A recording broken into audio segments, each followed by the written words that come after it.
Hello everyone, I am Pappu sir. Welcome to my YouTube channel Saniya biology classes.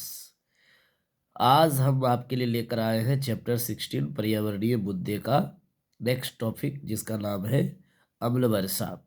इससे पहले आपको पढ़ाया गया था हरित गृह प्रवाह, ग्लोबल वार्मिंग के क्या प्रभाव होते हैं, एल नीनो इफेक्ट, ला नीनो इफेक्ट, और आपको बताए थे कि ग्लोबल वार्मिंग को कैसे नियंत्रित किया जाता है। चलिए, तो नेक्स्ट टॉपिक हम लोग आते हैं लेकर के, जिसका नाम है एसिड रेन।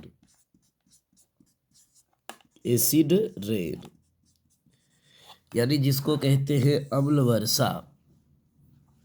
एसिड रेन क्या होती है? एसिड रेन अम्ल वर्षा का पहले परिभाषा आपको जो है कि जानना है। अम्ल वर्षा ओके, कहा जाता है कि NO2 एवं SO2, NO2 एवं क्या होता है? SO2 क्या करते हैं? विभिन्न स्रोत से विभिन्न स्रोत से विभिन्न स्रोत से क्या करता है कि NO2 एवं SO2, नाइट्रोजन ऑक्साइड एवं सल्फर डाइऑक्साइड, विभिन्न स्रोत से क्या करता है? विभिन्न स्रोत से स्मोक के स्मोक एवं स्मोक एवं स्मोक के रूप में स्मोक के रूप में निकलता है। स्मोक के रूप में निकलता है जो जो वायुमंडल में जो वायुमंडल में है ना, जल वाष्प जो वायुमंडल में जल वाष्प के रूप में अम्ल बनाता है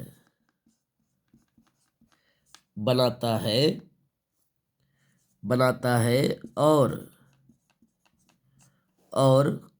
इसको ऐसे लिख सकते हैं, NO2 एवं SO2 विभिन्न स्रोत से स्मोक के रूप में निकलता है जो वायुमंडल में जलवाष्प के साथ प्रतिक्रिया करके के साथ प्रतिक्रिया करके अम्ल बनाता है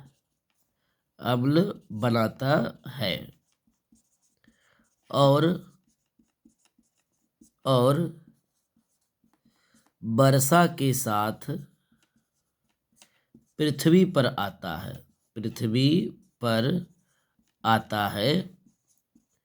जिसे अम्ल वर्षा कहते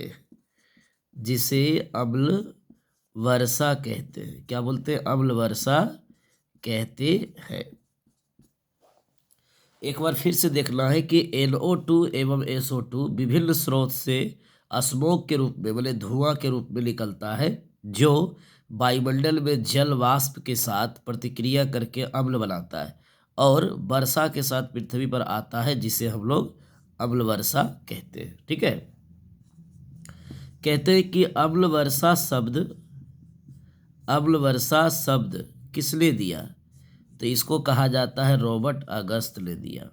रॉबर्ट अगस्त नामक वैज्ञानिक ने अम्ल वर्षा शब्द दिया। ओके, तो अम्ल वर्षा शब्द देने वाले कौन है? रॉबर्ट अगस्त है। ठीक है, चलिए, तो अब हम लोग देखते हैं कि अम्ल वर्षा से रिलेटेड कुछ और भी टॉपिक है। ये सारे को कॉपी डाउन आप कर लेंगे साफ से।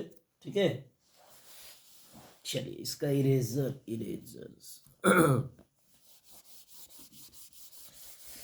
अब आपको बताने वाले हैं, जिसका नाम होगा वेट डिपोजिशन, जिसको कहते हैं वेट डिपोजिशन।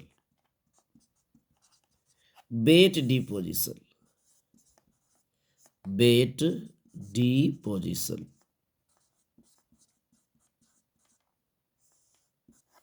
इसका मतलब ये होता है, वेट का मतलब होता है भीगा हुआ और ड्राई का मतलब होता है सूखा। तो कहा जाता है कि आपको अम्ल वर्षा दो रूप में देखने को मिलेंगे। तो वेट डिपोजिशन में क्या दर्शाया जाता है कि यदि अम्ल पृथ्वी पर क्या करता है, यदि अम्ल पृथ्वी पर किस रूप में आता है, पृथ्वी पर क्या करता है कि वर्षा के साथ आता है। यदि अम्ल क्या करता है पृथ्वी पर वर्षा के साथ आता है, यानी कि वाटर उसमें रहता है, वर्षा के साथ आता है, तो इसे क्या कहते हैं, वेट डिपोजिशन कहते हैं। वेट डिपोजिशन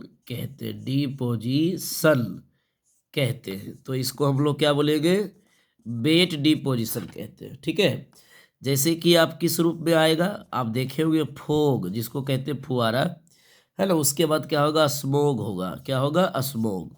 ये दो रूप में रहता है, यानी वेट डिपोजिशन अम्ल अगर मान लिया जाए फोग और स्मोग के रूप में है और वो पृथ्वी पर वर्षा के साथ आ रहा है, तो इसको वेट डिपोजिशन कहते हैं। ओके, चलिए दूसरा हमारा क्या है, ड्राई डिपोजिशन है।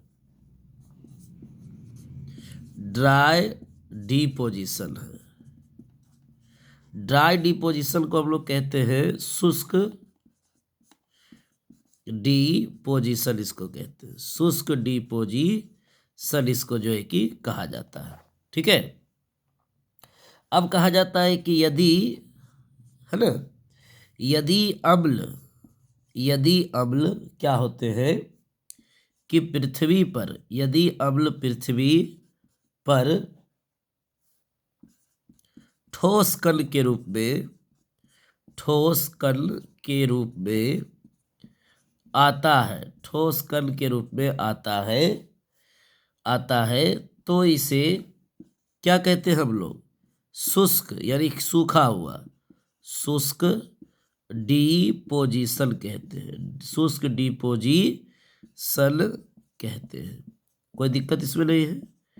तो शुष्क डिपोजिशन का मतलब क्या होता है कि यदि अम्ल आपका सूखा हुआ, आप पृथ्वी पर आ रहा, तो ड्राई डिपोजिशन।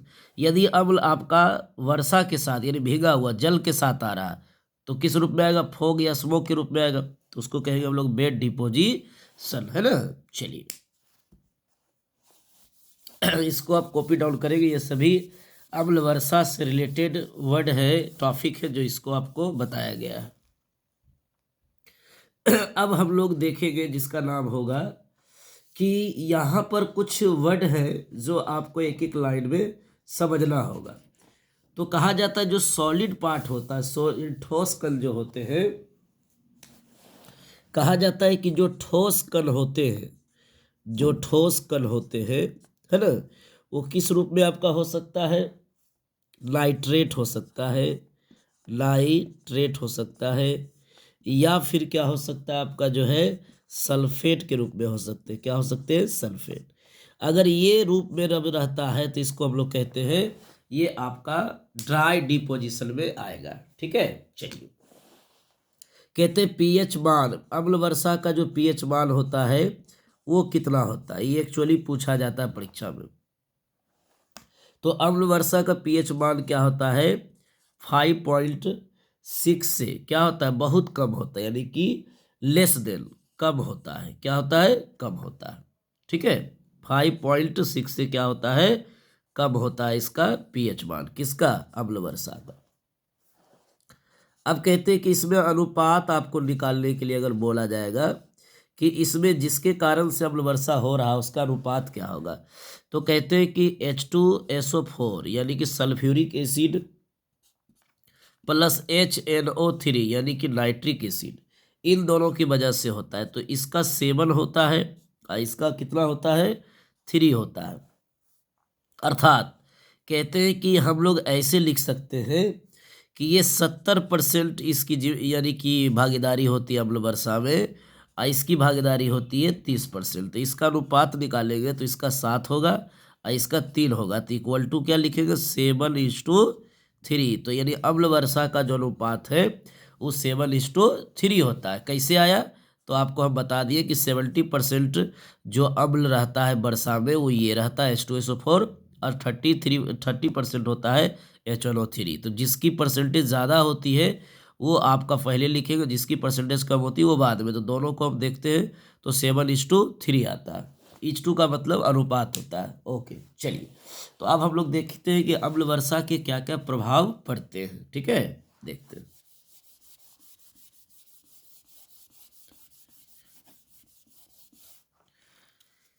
कहते हैं कि अम्ल वर्षा के क्या इफेक्ट होते हैं उसको देखेंगे। थोड़ा सा पहले इंक फिलअप कर लेते हैं, है ना, इस तरह से। अम्ल वर्षा के क्या प्रभाव होते हैं उसके बाद हम कंटिन्यू रहेंगे। उसके बाद आपको फिर बताएंगे ओजोन डिप्लीशन, ओजोन परत क्या, ओजोन अपक्षय क्या है ना, ओजोन होल क्यों होता है, ओजोन होल अंटार्कटिका पर क्यों होते हैं, इसके क्या प्रभाव हैं, मॉन्ट्रियल प्रोटोकॉल क्या होता है ना, स्नो ब्लाइंडनेस क्या होता है, अल्ट्रा वायलेट बी क्या होता है। इन सारे टॉपिक्स पर हम विशेष चर्चा करेंगे। अब वीडियो में बने रहेंगे और लाइक और शेयर करते रहें, जिससे हमारा मनोबल बढ़े, तो आपको और ज़्यादा बेहतरीन से बेहतरीन प्लेटफॉर्म BSCB एग्ज़ाम 2026 के लिए करते जाएंगे। ओके, चलिए तो हम लोग अब देखते हैं, है ना, अब हम लोग देखते हैं जिसका नाम होगा अम्ल वर्षा के क्या प्रभाव होते, इफेक्ट। अम्ल वर्षा के क्या प्रभाव होते, तो अम्ल वर्षा के जो सबसे पहला प्रभाव होता है, इफेक्ट होता है, वो क्या होता है? कहा जाता है कि मृदा क्या होते, मृदा एवं जल, जो जल हम लोग पीने योग्य होता है या जो जल सिंचाई के लिए होता है ना, जो इस्तेमाल के लिए होता है, ह्यूमन के एक्टिविटीज के, डिफरेंट एक्टिविटीज में जो ह्यूमन उसको इस्तेमाल करता है, यूज करता है। मृदा एवं जल, मृदा एवं जल के अम्लीयता बढ़ जाती है। क्या होती है? मृदा एवं जल की अम्लीयता बढ़ जाती है। क्या होती है? बढ़ जाती है। सबसे पहला इफेक्ट क्या हुआ कि बढ़ जाती है। मृदा एवं क्या करता है कि जल में जो अम्ल की मात्रा है वो क्या करेगा? बढ़ जाती है। ठीक है, ओके। दूसरा जो है इसका प्रभाव क्या है कि ऐतिहासिक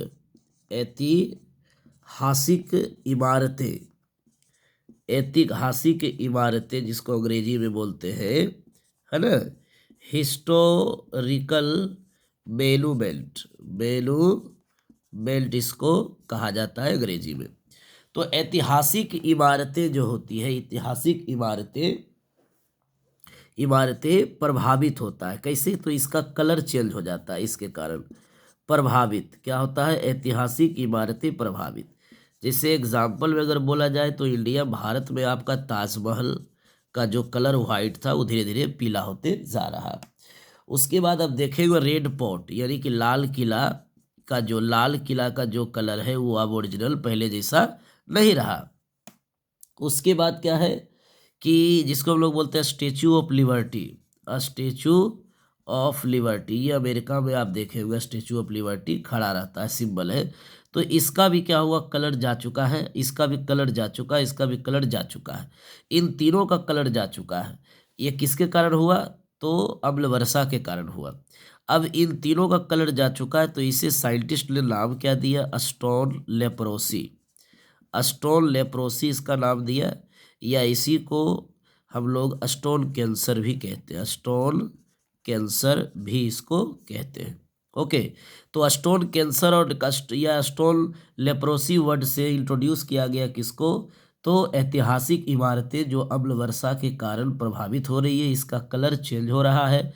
जो नेचुरल कलर था इन सभी का वो धीरे धीरे अब खत्म हो रहा है, क्योंकि अम्ल वर्षा में SO2 और ये NO2 NO2 जो होते हैं वो वाटर से रिएक्ट करके एसिड बनाता है, और ये एसिड का प्रभाव जैसे ही पड़ता है इस पर, इसका कलर क्या करता है? पूरी तरह से उड़ा देता है।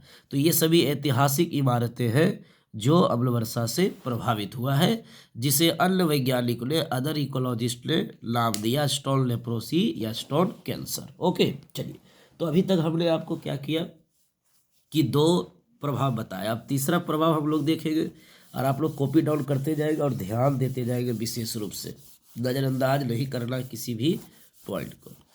चलिए, तो अब हम लोग देखते हैं कि तीसरा जो वर्ड है इसका वो क्या है कि क्लोरोसिस। प्लांट में जो है क्लोरोसिस क्या है, तो पत्तियों का पीलापन, पत्तियों का पीला होना, पत्ती का पीला होना को कहते हैं क्लोरोसिस। और ये होता है SO2 के कारण। क्या होता है? SO2। और SO2 वाटर से रिएक्ट करके क्या बनाता है? H2SO4। तो ये अम्ल वर्षा का तीसरा प्रभाव है कि क्लोरोसिस जैसी समस्याएं हो जाती है, क्लोरोफिल पत्ती में हटने लगता है, जिससे पत्तियां हरा से पीला हो जाती है। ओके, चलिए अब कुछ रिएक्शंस है, उससे पहले हम लोग देखेंगे सूचक, कि सूचक इसका क्या होता है। अगर पूछा जाए अम्ल वर्षा का सूचक क्या, इंडिकेटर कौन होता है, अम्ल वर्षा का जो इंडिकेटर है वो कौन है, तो अम्ल वर्षा का इंडिकेटर जनरली लाइकेन होते हैं, लेकिन सम टाइम जो है कि आपको मॉसिस भी लिखाया जाता है, लेकिन अगर ज़्यादातर क्वेश्चंस में ऑप्शन आपका लाइकेन होते हैं, तो lichen first of the fall introduce to indicator of acid rain और SO2 पॉल्यूशन, है ना। ओके, अम्ल वर्षा को हम लोग SO2 पॉल्यूशन भी कह सकते हैं, और SO2 पॉल्यूशन के भी इंडिकेटर आपका लाइकेन है, और अम्ल वर्षा के भी इंडिकेटर लाइकेन है। यानी कि इंडिकेटर का मतलब ये होता है कि जहाँ पर अगर अम्ल वर्षा हुई है उस एरिया पर लाइकेन का वृद्धि नहीं होगी। हम ये लिख सकते हैं कि लाइकेन क्या करता है कि वृद्धि नहीं करता है, नहीं करता है। कहाँ पर नहीं वृद्धि करेगा? जिस एरिया में अम्ल वर्षा हुई है वहाँ पर आपको एक भी लाइकेन नहीं दिखेगा। तो आप समझ जाइएगा कि लाइकेन हमको सूचित कर रहा कि यहाँ का एरिया अम्ल वर्षा से प्रभावित है। ओके, चलिए ठीक, समझ गया। अब कहा जाता है, कई लोग ऐसे समझ लेते हैं कि इंडिकेटर का मतलब होता है कि लाइकेन वहाँ पर है इसलिए वहाँ अम्ल वर्षा हो रहा, नहीं, लाइकेन नहीं है वहाँ पर तो समझे वो एरिया में अम्ल वर्षा हुई है। अब कहते हैं अम्ल वर्षा से रिलेटेड कुछ रिएक्शन है, वो हम आपको बताने का काम करेंगे। जो रिएक्शन होता है उस रिएक्शन को देखिएगा, प्रतिक्रिया को यहाँ पर पकड़ने का काम कीजिएगा। जो प्रतिक्रिया होता है, कहा जाता है कि SO2 प्लस क्या होते हैं, O2, इन दोनों को मिलाते हैं, है ना, तो बनता है 2SO3। तो आगे हम यह 2 लगा देंगे तो ये बैलेंस हो गया। अब कहा जाता है SO3 को, जो SO3 हमारा बना है, SO3 को रिएक्शन करवाते हैं वाटर से, तो क्या बनता है आपका H2SO4 बनता है, ये सल्फ्यूरिक एसिड आपका बनता है।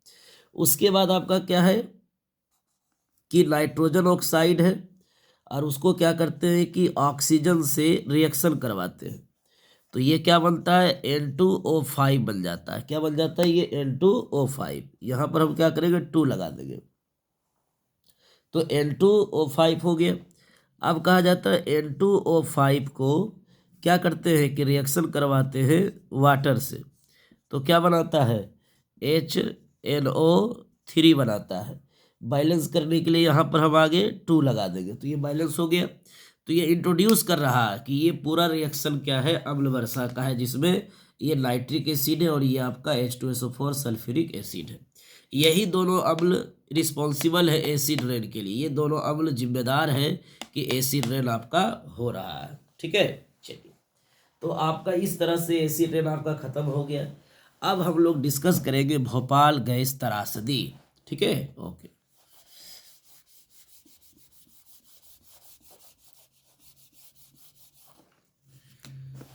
भोपाल गैस त्रासदी काफी इंपॉर्टेंट टॉपिक है। भोपाल गैस त्रासदी, त्रासदी, इसको आप अंग्रेजी में भोपाल, आपका ये थोड़ा सा गड़बड़ा लिखा गया है, इसको ठीक से करते हैं। भोपाल कहा जाता है, भोपाल आप नाम सुने होंगे, मध्य प्रदेश में पड़ता है भोपाल, है ना। कहा जाता है कि इसको अंग्रेजी में हम लोग लिखते हैं भोपाल गैस ट्रेजेडी लिखते हैं, ट्रेजेडी लिखते हैं, है ना, भोपाल गैस ट्रेजेडी। क्या होती है भोपाल गैस ट्रेजेडी? सबसे बड़ा चीज ये आपको जानना होगा कहा जाता है कि भोपाल गैस ट्रेजेडी के बारे में अगर हम चर्चा करते हैं तो हम ये चर्चा करेंगे कि यह वायु प्रदूषण से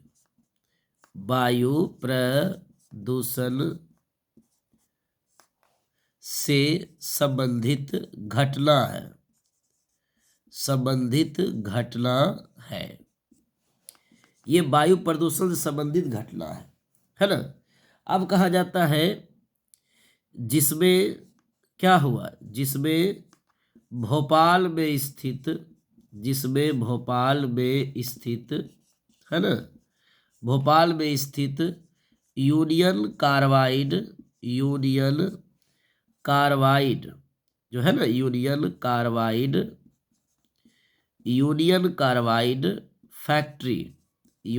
कार्बाइड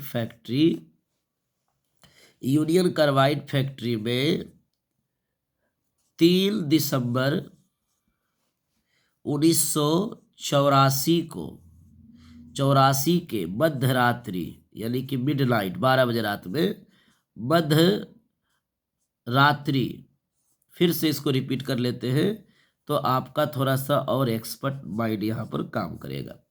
कहा जाता है यह वायु प्रदूषण से संबंधित घटना है जिसमें भोपाल में स्थित यूनियन कार्बाइड फैक्ट्री में 3 दिसंबर 1984 के मध्य रात्रि में, है ना, MIC का क्या हुआ, MIC का रिसाव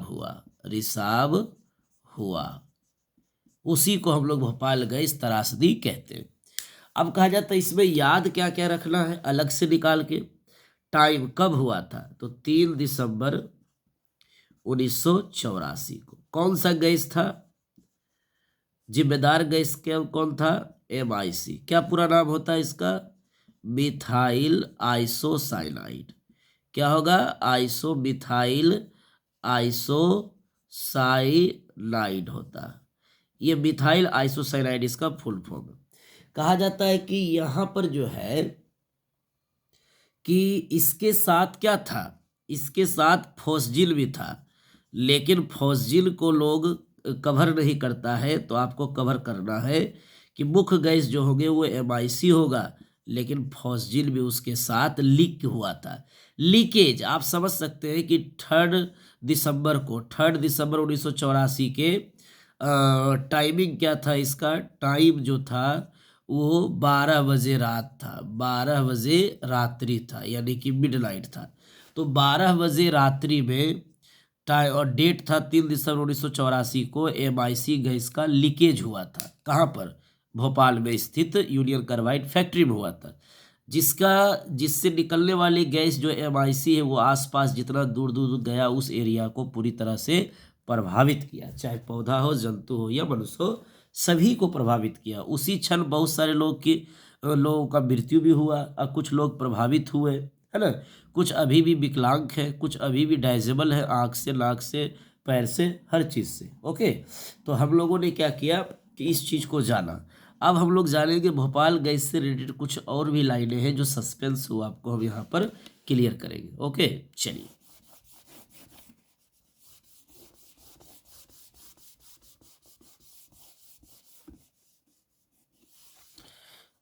अब यहाँ पर कुछ बातें हैं कि जैसे कि कहा जाता है कि भोपाल में जो यूनियन कार्बाइड फैक्ट्री है ना, वो क्या बनाती थी, यूनियन कार्बाइड फैक्ट्री जो भोपाल में है ना, यूनियन कार्बाइड फैक्ट्री जो भोपाल में है वो क्या बनाती है, किसका उत्पादन वो करती थी। लोग कहते हैं यूरिया का करता था, सही बात है, यूरिया का करता था, लेकिन उसका नाम क्या था, मुख्य रूप से सेबिल।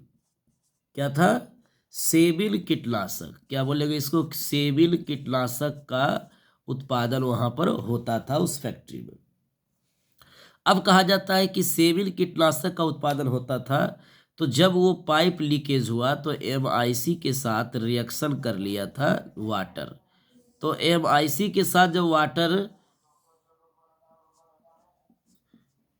जब MIC के साथ वाटर रिएक्शन कर लिया, तब जाकर के सभी लोग वहाँ के प्लांट एनिमल सब प्रभावित होना शुरू हो गया।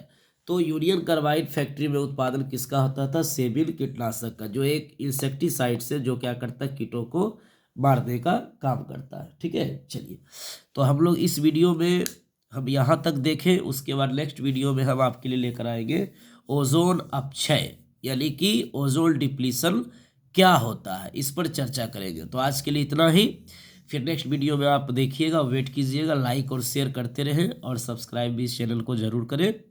और इसके लिए आज के लिए इतना ही, फिर हम लोग नेक्स्ट डे देखेंगे। Thank you.